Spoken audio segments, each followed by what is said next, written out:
Okay, well, howdy, howdy. A couple of days ago, I put out a video regarding money management, buy-in, bankroll, and lockup rack. And there's a couple of goofs in there, so I put it down, took it down, and well, let's give it another shot. Okay. So, this is just a video to focus in on some things that have nothing to do with grips or sets or anything of that nature. This is just basic money management tips from me to you.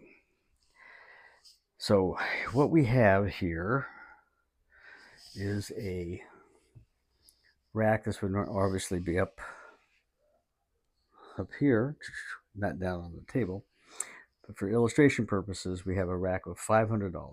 Okay, so there's a black chip, 3 sets of 4 green chips, and $100 in red chips, along with $10 in white chips. Right?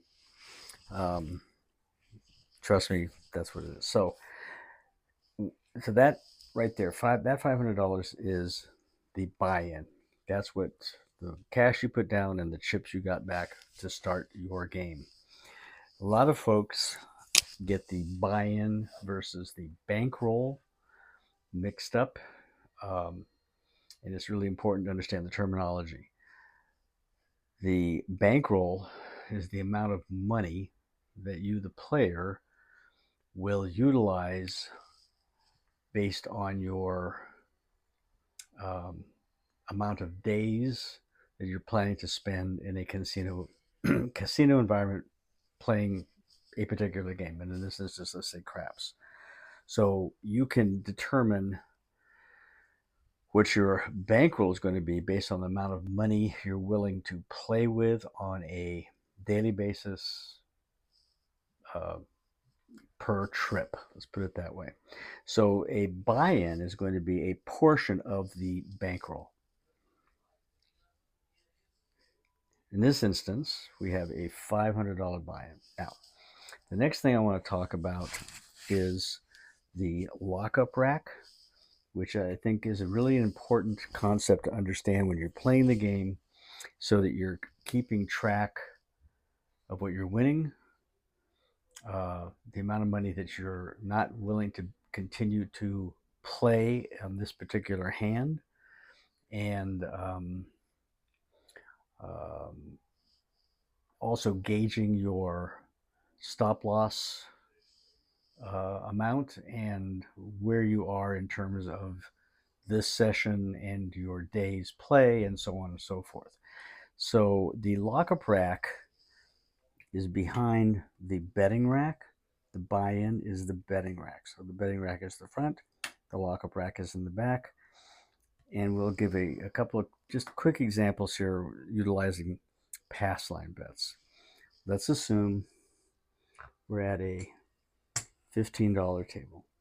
So we have $15 on the pass line.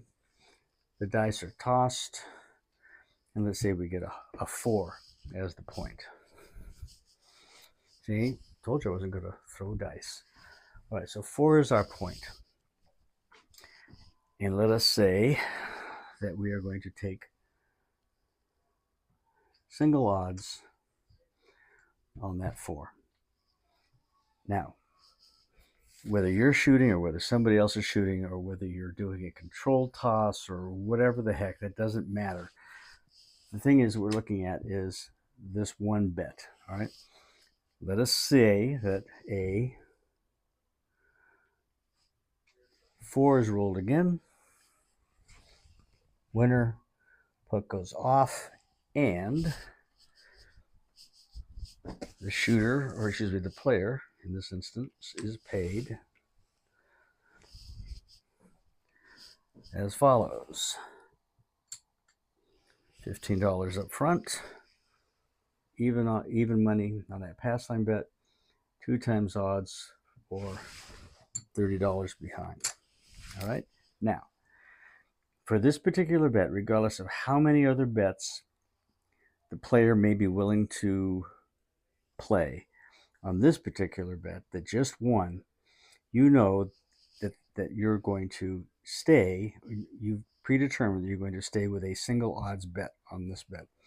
So that means you want to keep $15 in your betting rack, and the rest of this, which is the profit on that win, is going to go into your lockup rack. It's as simple as that. That's all it is. The lockup rack is the profit. The betting rack is where the bets are made. All right. Let's say now the dice are thrown.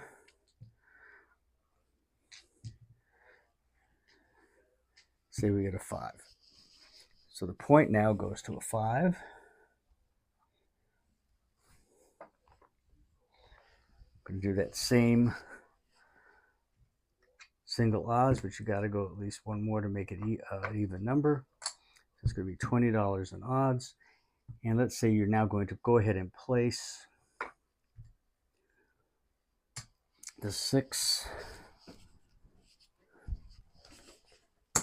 for $30. I was going to place the 6 and 8, but I think the 8's out of the camera range. So let's just say we're going to do those two.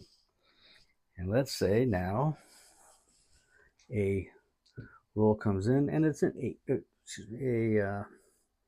Say it's a 6. Okay, 6. So we got a winner on that buy place bet up there. That's going to pay $35. And let's say you decide to press it 1 unit,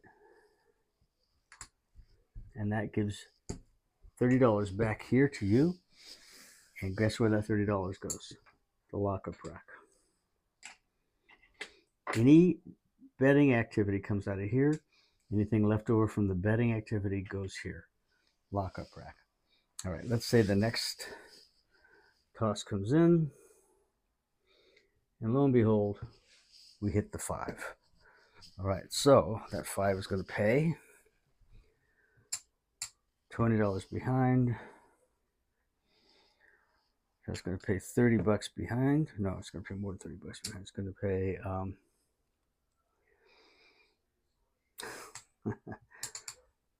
no, that's right. It's going to pay $30 behind, and it's going to pay $15 up front. We know that the odds that we've had on this was 15. We're going to go ahead and put that, 20. We're going to put that 20 back here. The rest of us, where's it going to go? Lockup rack. And we're coming out. That's it. It's that simple. And what you want to have happen is you want this rack to be going this way down and this rack to be going that way. What's really nice is when this rack doesn't move too much and this rack keeps growing, because that way then you know you're playing with house money. So that's it. That's as easy as it gets. I think in terms of rack management and understanding money management in the game and not getting too far ahead of yourself, and making sure that you've got your stop loss in mind. Now let's say let's talk about stop loss real quickly. In this instance, we have this is still money that we can bet with, and we're coming out. Let's say another 0.5 is established. Let's say we put this down, and let's say 7 occurs. Okay, so this goes down. This goes down. This goes back to the bank. Put it over here. And you can quickly see that you've got 75, 80, 90, 100, got 120 here. You got 1, 2, 3, 4, plus the 120 there. That's right. So you know you're a few dollars ahead. And that way you can quickly determine in your head whether to start getting aggressive with the betting side or stay where you were, let things develop, or maybe it's time to take a break. So that's how I do it. It's the way I control my rack. The betting portion, the lockup portion and maintaining a buy-in that's in relation to the bankroll based on the amount of days or sessions I plan to be playing over a particular period of time. So that was a quick little 10-minute video. I hope it made sense.